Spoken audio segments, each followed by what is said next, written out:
ଅଚ୍ୟୁତ ସାମନ୍ତଙ୍କର ସେ ସାଧାରଣ ବ୍ୟକ୍ତିତ୍ୱ ନୁହନ୍ତି। ସେ ଜଣେ ଆନ୍ତର୍ଜାତିକ ଖ୍ୟାତି ସମ୍ପନ୍ନ ବ୍ୟକ୍ତିତ୍ୱ ଏବଂ ନିଜର ସାଧନା, ନିଜର ଚେଷ୍ଟା, ନିଜର ତ୍ୟାଗ ଆଉ ସେବା ସମର୍ପଣ ଭାବନା ଯୋଗୁଁ ସେ ଆଜି ବିଶ୍ୱବିଖ୍ୟାତ ହେବାକୁ ଯାଉଛନ୍ତି। ଏବଂ ଏପରି ଜଣେ ବ୍ୟକ୍ତି, ଜଣେ ଜଲେଶ୍ୱରରେ ଯେତେବେଳେ ସେ ପ୍ରଥମ ଚାକିରି କଲେ ଜୀବନରେ କେମିଷ୍ଟ୍ରି ଅଧ୍ୟାପକ ହିସାବରେ, ସେବେଠାରୁ ମୁଁ ଜାଣିଛି ପ୍ରାୟ 92ରେ ସେ ଚାକିରିରେ ଜଏନ୍ କଲେ। ମୁଁ ସେତେବେଳେ ପ୍ରଥମ MLA, ବିଜୁବାବୁଙ୍କ ନେତୃତ୍ୱରେ ସରକାରରେ ମୁଁ ପ୍ରଥମ MLA। ମୁଁ ସେବେଠାରୁ ତାଙ୍କୁ ଜାଣିଛି ଜଣେ ଦକ୍ଷ ଅଧ୍ୟାପକ ହିସାବରେ ଏବଂ ତାଙ୍କର ପଢ଼େଇବାର ପ୍ରଣାଳୀ ଏବଂ ଛାତ୍ରମାନଙ୍କୁ ଗଢ଼ିବାର ଯେଉଁ ମାନସିକତା, ଏ ଅନ୍ୟ ଅଧ୍ୟାପକ ତୁଳନାରେ ଯଥେଷ୍ଟ ଉନ୍ନତ ଆଉ ଯଥେଷ୍ଟ ଅନନ୍ୟ ବ୍ୟକ୍ତିତ୍ୱ। ଏବଂ ସେପରି ଜଣେ ବ୍ୟକ୍ତି ଆମ ଓଡ଼ିଆ ଜାତି ପାଇଁ ଗର୍ବ ଆଉ ଗୌରବର ବ୍ୟକ୍ତିତ୍ୱ ବୋଲି ମୁଁ ନିଜକୁ ଭାବେ, ନିଜକୁ ଅଭିହିତ କରେ। ଏବଂ ଏଇ ଯେଉଁ ଅନୁଷ୍ଠାନର ସେ ପ୍ରତିଷ୍ଠାତା ହିସାବରେ ଯେଉଁ କିଟ୍ କିମ୍ସ ଯାହା ସେ ଗଢ଼ିଛନ୍ତି, ଏହା ଆମ ଜାତି ପାଇଁ ଅତ୍ୟନ୍ତ ଅପରିହାର୍ଯ୍ୟ ଥିଲା। ଏବଂ ସବୁ ଅନୁଷ୍ଠାନରେ ଖାଲି ଭାରତବର୍ଷ ନୁହେଁ, ଓଡ଼ିଶା ନୁହେଁ, ବିଭିନ୍ନ ଦେଶରୁ ଛାତ୍ରଛାତ୍ରୀ ଆସି ଏଠି ପଢ଼ିକରି ସେମାନେ ତାଙ୍କର କର୍ମସଂସ୍ଥାନ ବ୍ୟବସ୍ଥା କରିପାରିଛନ୍ତି।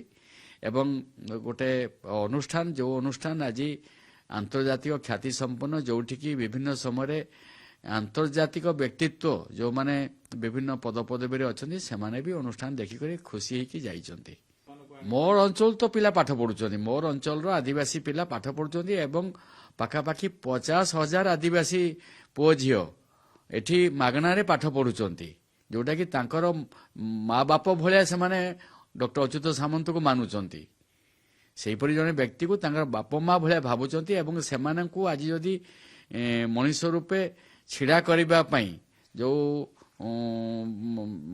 ଗୋଟେ ଆଦିବାସୀ ସମ୍ପ୍ରଦାୟ, ଗୋଟେ ନିମ୍ନ ଜାତି ବୋଲି ଯେଉଁ ଅଭିହିତ ଦିନେ ଅତୀତରେ ହେଉଥିଲା ଓଡ଼ିଶାରେ, ସେମାନେ ବର୍ତ୍ତମାନ ସ୍ୱଚ୍ଛଳ ବର୍ଗକୁ ଯାଉଛନ୍ତି ଏବଂ ନିଜର ଜ୍ଞାନର ପରିପ୍ରକାଶର ସୁଯୋଗ ପାଇଲେ, ପାଠ ପଢ଼ିବାର ସୁଯୋଗ ପାଇଲେ ଏବଂ ଫ୍ରି ଫୁଡିଂ, ଏଭ୍ରିଥିଙ୍ଗ ଫ୍ରି ହେବା ଫଳରେ ସେମାନେ ଗୋଟେ ଆନ୍ତର୍ଜାତିକ କ୍ଷେତ୍ରକୁ ମଧ୍ୟ ବିଭିନ୍ନ ସମୟରେ ବିଭିନ୍ନ ସ୍ପୋର୍ଟସ କ୍ଷେତ୍ରରେ, ଅନ୍ୟାନ୍ୟ କ୍ଷେତ୍ରରେ ଯାଇପାରୁଛନ୍ତି ଆଉ ଏନଗେଜମେଣ୍ଟ ମଧ୍ୟ ସେମାନେ ପାଇପାରୁଛନ୍ତି। ତାଙ୍କର ଏଇ ଯେଉଁ ଅଭାବ ଥିଲା, ଯେଉଁଟା ଜୀବନରେ ଖାଇବାର ଅଭାବ ଥିଲା, ପଢ଼ିବାର ଅଭାବ ଥିଲା, ସେ ସ୍ୱତନ୍ତ୍ର କୋଚିଂର ଅଭାବ ଥିଲା, ସେଗୁଡ଼ିକ ଅଭାବ ଏଠି ଆଉ ନାହିଁ। ଏବଂ ମୁଁ ନିଜେ ଯାଇଛି ଯେଉଁ ଅନୁଷ୍ଠାନକୁ, ୟୁନିଭର୍ସିଟି ଯେଉଁଟା ଡିମ୍ଡ ୟୁନିଭର୍ସିଟି ହେଇଛି, ମୁଁ ଯାଇଛି, ଦେଖିଛି। ତାର ଆରମ୍ଭ କେଉଁଠି, ଶେଷ କେଉଁଠି ମୁଁ ଜାଣିପାରିଲି ନାହିଁ। ଏତେ ବ୍ୟାପକତା ଅଛି, ଏତେ ବ୍ୟାପକ ୟୁନିଭର୍ସିଟିର ମାନ୍ୟତା ପାଇଛି। ଆଉ ମୁଁ ତ ଅକ୍ସଫୋର୍ଡ ୟୁନିଭର୍ସିଟିକୁ ବି ଯାଇଛି, ଆଉ ତାକୁ ତୁଳନା କରେ ମୁଁ ଏଇ ୟୁନିଭର୍ସିଟି ଆଉ ଅକ୍ସଫୋର୍ଡ ୟୁନିଭର୍ସିଟିକୁ, ଇଏ ସେଇଭଳି ଦିନେ ସ୍ଥାନ ଅଧିକାର କରିବ ବିଶ୍ୱରେ। ସମାଲୋଚନାର ତାର କିଛି ଗୋଟେ ବାସ୍ତବତା ନଥିଲା ଭଳି ମୁଁ ଦେଖେ। ବିଭିନ୍ନ ସମାଲୋଚନା ଧରନ୍ତୁ ବି କେହି କରୁଛି, ଏକ ହେଲେ ଅସହିଷ୍ଣୁତା, ଆଉ ଦ୍ୱିତୀୟ କଥା ହେଉଛି ଯେ ଜଣେ ଲୋକର ଯେଉଁ ଉତ୍ଥାନ ଘଟୁଥିଲା ବେଳେ ଆମେ ତାକୁ ଏନକରେଜ କରିବା କଥା, ତାକୁ ଉତ୍ସାହିତ କରିବା କଥା, ଆହୁରି ସ୍ତରକୁ ଯାଇକି ବଡ଼ ବ୍ୟକ୍ତିତ୍ୱ ହାସଲ କରନ୍ତୁ। ଆଉ ସିଏ ଯେଉଁ ସଂଗ୍ରାମ କରିକି ଜୀବନରେ 200 ଟଙ୍କା ଚାକିରିରୁ ଯାଇକରି ଏତେ ବଡ଼ ସଂସ୍ଥା କରିଛନ୍ତି ଏବଂ ଗୋଟେ ସାଧାରଣ ପରିବାରର ବ୍ୟକ୍ତିତ୍ୱ, ସିଏ ଗୋଟେ କାହାର ଧନାଢ଼୍ୟ ବ୍ୟକ୍ତିର ପିଲା ନୁହନ୍ତି, ସାଧାରଣ ବ୍ୟକ୍ତିତ୍ୱର ପିଲା ଜଣେ ବ୍ୟକ୍ତି ପାଠ ପଢ଼ୁଥିଲା ବେଳେ, ଛାତ୍ର ଥିଲାବେଳେ ଆଉ ଚାକିରି କରୁଥିଲା ବେଳେ ସେଇଠୁ ନିଜର ଅଧ୍ୟବସାୟ ସାଧନାରେ ନିଜର ଇଣ୍ଟିଗ୍ରିଟି ରଖିଛନ୍ତି, ନିଜର ଅନେଷ୍ଟି ରଖିଛନ୍ତି, ନିଜର ଚରିତ୍ରକୁ ରଖିଛନ୍ତି ଏବଂ ବ୍ୟାଚଲର ଲାଇଫ୍ ମେଣ୍ଟେନ୍ କରୁଛନ୍ତି।